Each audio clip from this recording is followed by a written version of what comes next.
నమస్తే పాశోకప్ప. నమస్తే అమ్మ. ఏం భోజనాలు ఈరోజు? రాగి ముద్ద, తెల్లన్నము, చింతాకు పులుగుర, కూర, చింతాకు కూర, అప్పడాలు,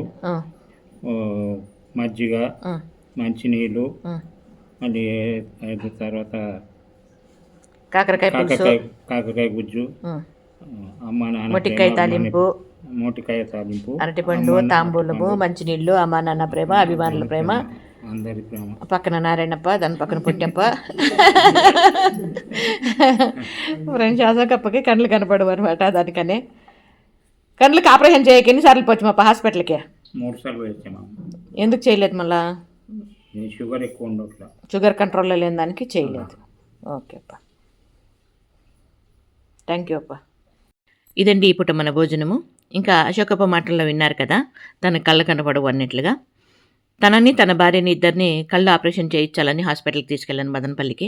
కాకపోతే తన భార్యకి మాత్రం ఇదిగోండి గ్రీన్ బ్యాంగిల్స్ వేసుకున్నారు కదా, తనే తన భార్య రమాదేవమ్మ గారు. తనకైతే కళ్ళుకి ఆపరేషన్ అయింది. అశోకప్పకి అయితే 3 టైమ్స్ తీసుకెళ్ళినా కూడా ఆపరేషన్ కుదరదని వెనక పంపించేశారు. ఎందుకంటే షుగర్ లెవెల్స్ దానికి ఎక్కువ ఉంటాయి కాబట్టి ఆ రకంగా.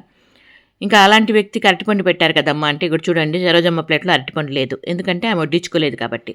మీరు గమనిస్తే తెలుస్తుంది, కొన్ని ప్లేట్లు అరటిపండ్లు ఉండవు, ఎందుకంటే వాళ్ళు వద్దంటారు, మాకు అరటిపండు వద్దు అంటారు. కానీ అశోకప్ప మాత్రం నాకు కావాలని తీసుకుంటారనమాట. అట్లా ఒకరిద్దరు తీసుకుంటారండి. కాకపోతే ఏమంటే వాళ్ళు తినాలనిపిస్తేనే తింటారు, లేకపోతే ఈవినింగ్ టైంలో ఆవులు వస్తాయి కదా, అంటే గోమాతలు ఇంటికి వస్తాయి కదా గోశాలకి, అప్పుడు ఆవులకి ఇచ్చేస్తారనమాట. ఏమంటే వాళ్ళ భాగము వాళ్ళు గోవులకి ఇచ్చినట్లు తృప్తి పడతారనమాట. అది ఒకంత కరెక్టే కదా, వాళ్ళు తినాల్సింది గోవులకి ఇస్తున్నారు కాబట్టి అదొక పుణ్యము పుణ్యం పని అన్నట్లుగా వాళ్ళ ఫీలింగు.